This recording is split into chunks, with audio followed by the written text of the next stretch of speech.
The wind carried dust like a veil across the sunburnt street, and in that hush of a frontier afternoon, every eye in town turned toward the stagecoach.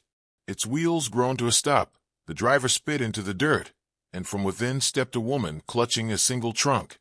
She moved slowly, as though the weight on her shoulders was far heavier than the case she dragged behind her. Some said the weight was shame. Others whispered a word that clung like a curse, pregnant. And in a place where judgment was faster than any bullet, whispers traveled quicker than wildfire. She stood there, her bonnet tilted low, hiding eyes that had seen more sorrow than the town would ever know. Men in dust-crusted hats tipped them only halfway before turning away. Women drew their shawls tighter, ushering children aside as though her presence carried disease. The saloon doors creaked open, rough laughter spilling into the street, and even there the jeers began. She was no bride, they said. She was a scandal in petticoats. Yet what no one could see, what no one cared to ask, was that behind those lowered lashes lay a truth that could silence every tongue. For one man, quiet and unseen, carried that truth like a loaded gun, waiting for the moment it had to be fired. The town was small, framed by endless desert and the shimmer of heat. Wagons rattled with crates of cornmeal, and a blacksmith hammered iron as sparks danced around his boots. The church bell tolled the noon hour, echoing against the low hills where cattle grazed under a white sun. Everything about the place spoke of survival. Men building fences, women hanging wash, children chasing stray dogs. Yet under that rhythm of toil pulsed something darker. Tradition sharpened to cruelty, where a whisper of sin was enough to brand a soul for life. She took one careful step, then another, her shoes already powdered by the dust. A letter had promised her a husband here, a man who needed a wife and offered safety in exchange. She had traveled miles, clutching that promise like a lifeline. Her own kin had turned her out, her past left in ashes behind her. She had carried the hope that somewhere, in this brutal land, she might be wanted, not for what she had lost, but for what she still carried inside her, dignity, and the unborn life stirring quietly in her belly. He was waiting near the church, tall, wiry, with a hat drawn low over his brow. When he saw her, his face stiffened, lips curling with something colder than dismay. "You didn't say," he muttered, loud enough for every ear around him to catch. His words cracked like a whip. "You didn't say you were already carrying." The silence that followed was sharper than gunfire. She tried to explain, her lips parting, but no sound found its way past the knot in her throat. He turned his back, shoulders squared, making rejection as final as a slammed coffin lid. Murmurs surged. Unfit. Loose. Godless. The crowd drank the words as if they were gospel, and by the time she stumbled back from him, her reputation was sealed like a death sentence. No hand reached to steady her as she dragged her trunk to the edge of the street. Hunger had already hollowed her cheeks from weeks on the trail, and now fear carved deeper shadows there. No boarding house would take her in, not with a belly that hinted at scandal. No rancher's wife would let her near, lest her presence stained their daughters. In a town where survival hinged on reputation, she was a ghost before she'd even drawn her first breath as one of them. She found shelter that night in the ruins of an old shed near the creek bed. The walls leaned like tired shoulders, the roof let in every star, and the earth beneath her smelled of dust and dry weeds. She pulled her shawl tight and pressed her palm against her stomach, whispering promises into the dark, promises that no matter the scorn, she would carry her child into a world that refused to welcome either of them. By morning, whispers had grown teeth. They tore at her when she ventured near the mercantile, tore at her when she lingered by the churchyard well. Children were pulled away.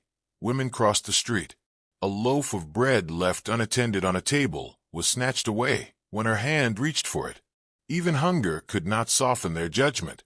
Each day stretched long, each glance heavier than the last, until she wondered if she might vanish altogether, forgotten in the same dust that clung to her skirts. Yet she was not entirely unseen. From the shadows of the saloon porch, from the edge of the blacksmith's yard, from the corner where a man leaned against his horse, a pair of eyes followed her. They did not jeer, nor did they pity. They watched with the quiet intensity of someone who carried knowledge too heavy for speech. The town saw only disgrace when they looked at her. He saw something else, something the rest of them could never guess.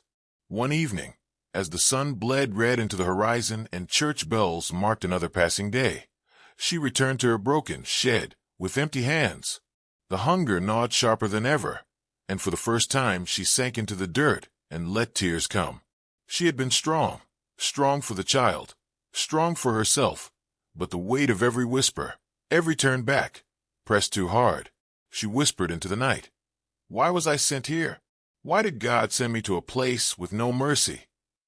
The sound of boots on gravel broke the silence. She stiffened, wiping her face, expecting another cruel tongue, another insult to drive her deeper into despair. Instead, a figure stood in the doorway, hat shadowing his features, a small sack dangling from his hand. He said nothing, only placed the sack near her and walked away into the night.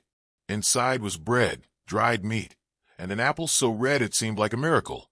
She stared after him, heart pounding, realizing someone knew the truth, that she was more than the whispers, that perhaps, just perhaps, one man was waiting for the moment to speak the words that would unravel every lie. And though she could not yet name him, though his face had remained hidden, a sliver of hope pierced the darkness.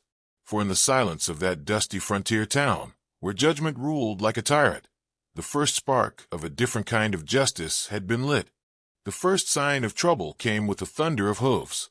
Dust lifted from the horizon like a storm, and by the time the sound reached the town, men were already stepping out from a saloon, shading their eyes against the sun. The gang rode in like they owned the dirt beneath them. 6 men in torn coats and sweat-crusted hats, rifles slung careless across their saddles. Their leader carried scars that ran deep into his jaw, his smile jagged and cruel as he dismounted and spat into the street. The town's rhythm faltered, hammer blows quieting, shutters creaking closed. They didn't waste time making their presence felt. The first demand came sharp, whiskey from the saloon, free of charge. The second was harsher, coin from the blacksmith. Protection money, against the very danger these men embodied. No one argued. No one dared. When one storekeeper hesitated, the scarred man kicked a barrel through his window, glass shattering loud enough to echo through the church steeple. The town bent like dry grass under a heavy boot. And then their eyes found her. The woman at the edge of the street, skirts dust-stained, face hidden by a bonnet she clutched close. Recognition passed between the outlaws like fire catching kindling. "Well now," one drawled, his grin wicked, "ain't this the bride they already threw back? Guess this town don't have no use for cast-offs." Their laughter filled the square, the kind that cut deeper than any blade. Look at her, already heavy with a bastard, and still hoping for pity. The townsfolk shifted, but none spoke. The shame had already been laid upon her, and now the outlaws pressed it deeper, turning her into the measure of the town's weakness. She stood frozen, cheeks burning beneath the weight of ridicule, wishing the ground would split open and swallow her whole. But through the laughter, a different gaze lingered. At the edge of the saloon porch leaned a man few cared to notice. His clothes were rough, worn by weather and work, his hat pulled low enough to shadow his face. He nursed a glass of water, though the table beside him was cluttered with whiskey bottles, left behind by braver, or more foolish men. His eyes, steady and sharp, tracked every movement. They missed nothing. The twitch of a hand near a holster, the way the scarred leader's men looked to him for direction, the tremor in the bride's shoulders as she turned away. In the saloon, whispers had begun to stir days earlier. Some said the stranger had drifted in from the mountains. Others swore they'd seen him once on a wanted poster long since faded. "Ain't no ordinary ranch hand," one man muttered, not loud enough to be overheard. "Carries himself like he's seen the inside of too many gunfights." But for now, the stranger only watched, his silence louder than the jeers. The days that followed grew darker. The outlaws lingered, their horses tied outside the saloon as though the place were their camp. They bled coin from the ranchers who had little to spare, knocking down doors when payments came late. Cattle vanished from grazing fields, wagons overturned on the road. Each sunrise brought a new wound to the town's pride. And always, always, the bride bore the brunt of their mockery. Her shed was torn open, belongings scattered, food taken until she was left with nothing but the crust someone had pity enough to slip her. Yet when dawn broke the next morning, her shed's door had been mended. A stack of chopped wood waited neatly by the entrance, and a pail of water rested beside it. She frowned, puzzled, until her eyes drifted toward the horizon. Far off, near the line of cottonwoods by the creek, a figure moved away with the quiet stride of a man who did not wish to be seen. She pressed her hand to her chest, torn between fear and gratitude. Someone was watching. Someone cared enough to leave help behind. It became a pattern, a loaf of bread tucked into her basket when she turned her back at the mercantile, a lantern left on her step, filled with oil when hers had long burned out, a broken hinge on her trunk, repaired overnight without a sound. No words were spoken, no name ever given, but she began to sense the same eyes upon her, the stranger's eyes, sharp as a hawk's, hidden beneath that weathered hat. At first, she told herself it was charity, no more. Perhaps guilt drove him, seeing the town's cruelty laid so bare. But as the night stretched longer, as the firewood burned steadily in her stove and food filled her belly again, a thought took root. She could not shake, he knew. He knew something of her past, perhaps more than she had dared to reveal. And though he never stepped from the shadows, she could feel the weight of that knowledge pressing between them, silent as the desert night. The gang, meanwhile, tightened their hold. They swaggered into the church one Sunday, boots clanging against the wooden floor, daring the preacher to speak against them. None did. They prowled the blacksmith's yard, pried open crates, demanded coin for men too weary to fight. They even cut the harness straps on wagons, leaving families stranded. But it was when they struck again at her shed, scrawling words across the door, vile and crude, that she felt the last of her strength splinter. She sank to her knees, tears staining the dust, her hands trembling against the rough wood. When she lifted her gaze, he was there, not close, not offering words, but standing at the far end of the road, still as stone. Their eyes met, and for the first time, she saw something in his face she could not name. Not pity, not judgment. Something older, heavier, like memory itself had carved it into him. She held his gaze for as long as she could, until he tipped his hat just slightly and turned away. That night, the sound of an axe split the quiet. She stepped outside, shawl clutched around her, to find him at her woodpile, shoulders straining as he split another log clean in two. The lantern light threw long shadows, catching the edge of his jaw, the scars that marked him as surely as the outlaws did theirs. He did not look at her when he spoke, his voice low and steady. "Ain't right, the way they treat you. Town's too scared to see the truth." Her breath caught, words lodged in her throat.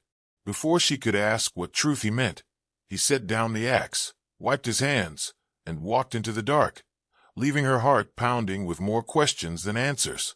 By the time dawn lit the sky, she knew only this: the town had turned its back on her.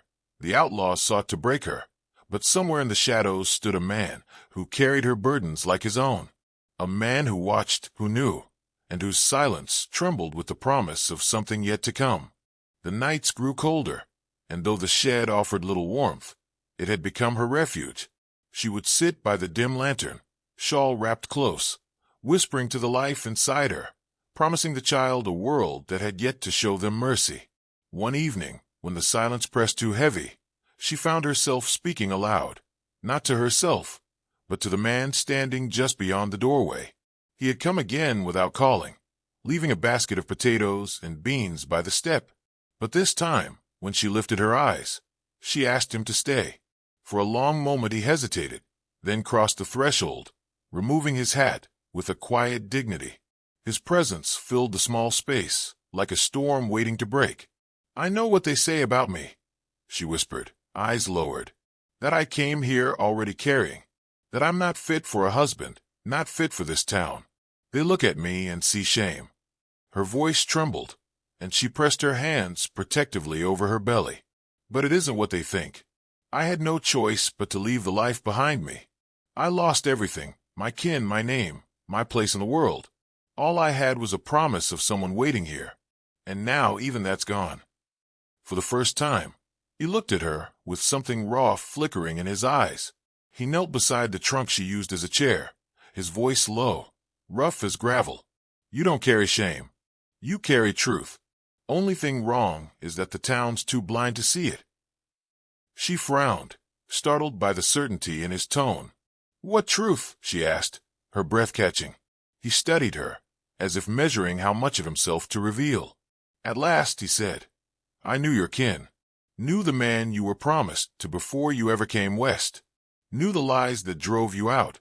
What they say here, what they spit behind your back. It ain't the story you'll be remembered by. He stopped there, as though his words carried more weight than she was ready to hold, and though her heart longed to ask more, to pry open the secrets behind his steady gaze. She felt the boundary he drew and let silence settle between them. But the town was not silent. Fear makes men cruel, and desperation turns them traitor. One rancher, weary of paying coin to the outlaws and eager to buy himself favor, muttered her name where he shouldn't have. He told them of her shed near the creek, of the bread she lived on, of the man who sometimes lingered nearby. The words were enough to set the gang riding with fresh laughter, eager for a new game. It was night when they came. She heard the pounding hoofs first, then the slam of boots against the ground. Lantern light flared against her broken shutters. Before she could bolt the door, it was kicked open, splintering under the force.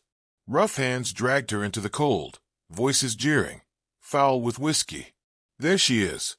One of them crowed, shoving her into the dirt. The town's unwanted bride. Carry in a bastard and still thinkin' she belongs among decent folk. Another spat beside her, lifting her chin with the tip of a revolver. Ain't no place for the likes of you. Best you crawl back into the dust you came from. Her heart pounded, fear and shame colliding until her vision blurred. She thought of the child within her, thought of the life she had sworn to protect, and a sob tore from her throat. Around them, shutters opened just wide enough for eyes to watch, but no one stepped forward. No one dared to challenge the outlaws, until a shadow moved at the edge of the square. The stranger walked forward with a calm that silenced even the jeers. His boots struck the ground in steady rhythm, his hat pulled low, his coat drifting like a shroud in the lantern light. The gang stiffened, hands drifting toward their holsters, sensing something they had not before, a presence that carried weight, danger wrapped in quiet restraint. Well, well, the scarred leader sneered. Look who finally crawls out of the dark. You fixin' to play hero, stranger. The man did not answer. He stopped a few paces away, his eyes fixed not on the outlaws, but on the woman trembling in the dirt. Then he looked up, and his voice cut through the night, steady as steel. She don't carry another man's sin.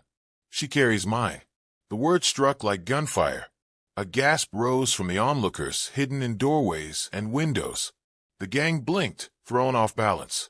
She herself froze, staring up at him, unable to breathe. He stepped closer, his voice growing clearer, caring for all to hear. She ain't what you call her. She ain't the shame of this town. She's mine. My woman. My child she carries. He lifted his head, the brim of his hat no longer hiding his face, and a ripple of recognition swept through the crowd. The scar across his cheek, the cold fire in his eyes. It was a face whispered of in stories, a name thought buried in gun smoke years ago. A gunslinger, a legend, a man said to have killed more outlaws than the law ever dared reckon with. Some thought him dead, others thought him vanished. But here he stood, alive, and claiming the bride as his own.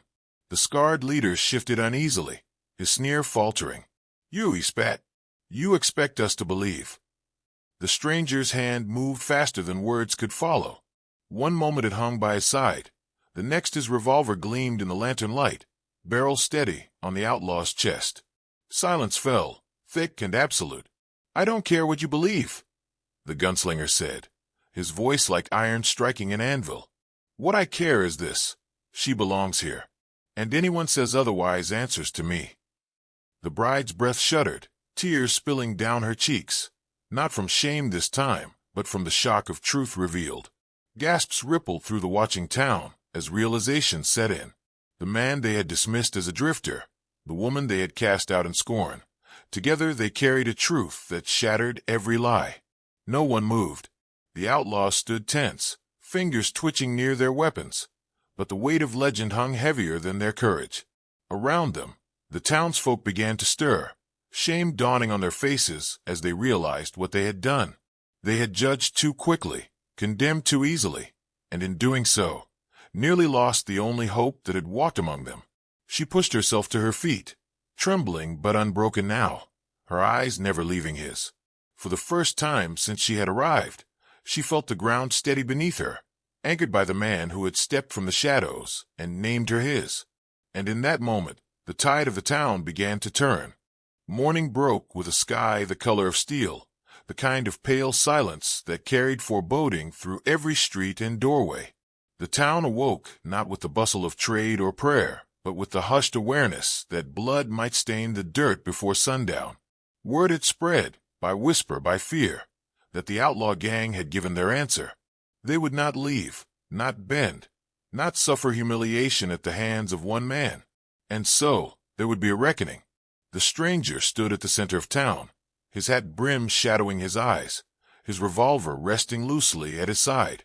His stillness unnerved those who watched from windows and porches. He was a man carved from silence and fire, and though the gang outnumbered him 6-1, it was their hands that trembled. Dust swirled at their boots as they spread into a half-circle, sneers twitching at lips that tried to mask unease. The bride stood at the edge of the church steps, shawl clutched to her shoulders, heart hammering so hard she feared it might burst. Every instinct told her to run, to flee before lead tore the morning apart.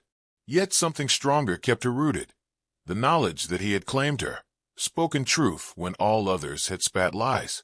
He had carried her shame on his shoulders and turned it into something unbreakable. She would not abandon him now. The leader stepped forward, scar catching the sunlight, eyes narrowed. 1 man against 6. You reckon your reputation's enough to save you? His voice carried a mockery sharpened by fear. The stranger's reply was little more than a whisper, yet it carried clear through the stillness. It's not my reputation you ought to fear. It's my aim. A murmur rippled among the townsfolk hidden in the shadows. They had heard tales of him. Some called him dead. Others called him Ghost, a legend from the border wars who could outdraw lightning itself. And now here he stood, breathing real, the weight of those stories coiled in every movement of his hand. The standoff stretched long. The world narrowed to dust motes turning in the sun. Children peeked from door cracks. Mothers pressed trembling fingers to lips. Old men tightened their grips on canes. Even the church bell seemed to hold its tongue. Then came the moment, the twitch of a hand, the glint of steel. The street erupted in gunfire. Muzzle flashes split the day, echoes cracking against the buildings.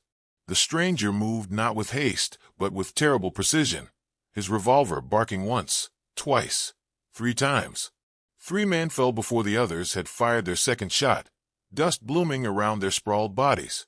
The leader cursed, firing wild, his bullet grazing the saloon post as the stranger's return shot clipped his shoulder.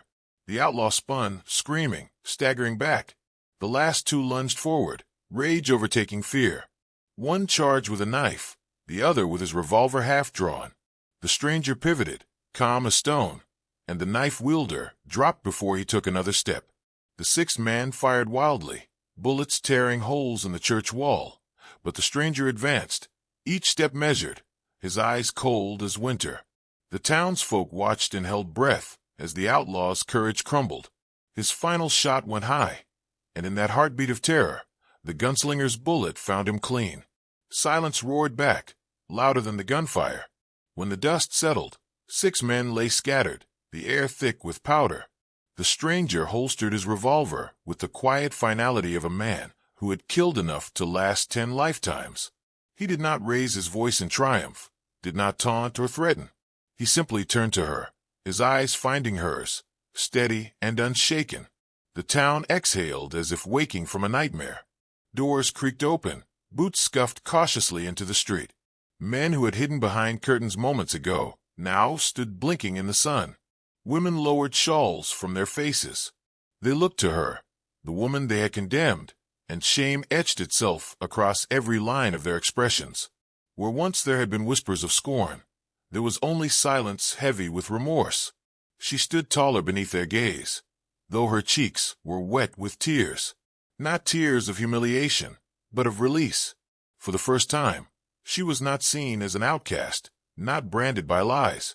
She was seen for what she was, a woman who had endured cruelty, carried life through hardship, and stood in the shadow of a man who had claimed her not out of pity, but out of truth.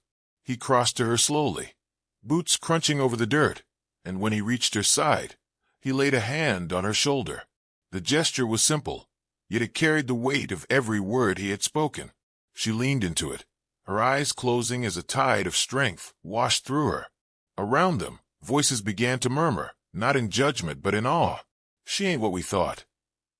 We were wrong. God forgive us. The preacher bowed his head. The blacksmith removed his cap, and children stepped forward without fear. Respect replaced disdain, and though forgiveness could not erase the cruelty she had suffered, it marked the beginning of something new. The outlaw corpses were carried away by trembling hands, buried in unmarked ground beyond the ridge. The sun dipped low, painting the horizon in fire, as the town gathered not in division but in unity. She walked among them with her chin high, no longer shunned, but embraced. When she passed, eyes softened, and one woman even pressed a loaf of bread into her hands with tears in her eyes. Later, when the crowd dispersed and the lamps burned low, she stood beside him at the edge of the street. "You didn't have to claim me," she whispered. "Didn't have to make my burden yours." He looked at her then, eyes weary yet unwavering. "It wasn't a claim I made. It was the truth. Always was." His gaze fell to her belly, and a rare gentleness softened his jaw. "Ain't no shame in carrying my blood, only pride." Her heart broke open at those words, and she pressed a hand to his, their fingers lacing in the gathering dark. In that moment, she knew she was no longer a rejected bride, no longer a woman cast aside.